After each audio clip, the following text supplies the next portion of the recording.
persoane pe care forma nasului nu le deranjează la fel de mult precum partea funcțională.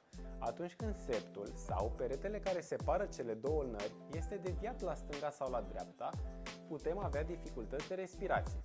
O rinoplastie funcțională, cunoscută și sub numele de septoplastie, poate corecta această problemă îmbunătățind calitatea vieții și a somnului. Dacă structura nasului contribuie la infecții repetate ale sinusurilor sau sinuzită cronică, o intervenție poate ameliora simptomatologia.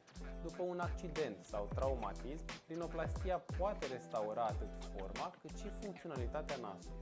Da, forma nasului poate afecta încrederea în sine, dar după mulți poate fi o legătură emoțională puternică determinată de moștenirea familială.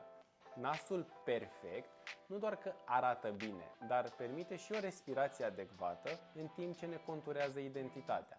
Stai aproape pentru următoarea serie de mituri despre rinoplastie.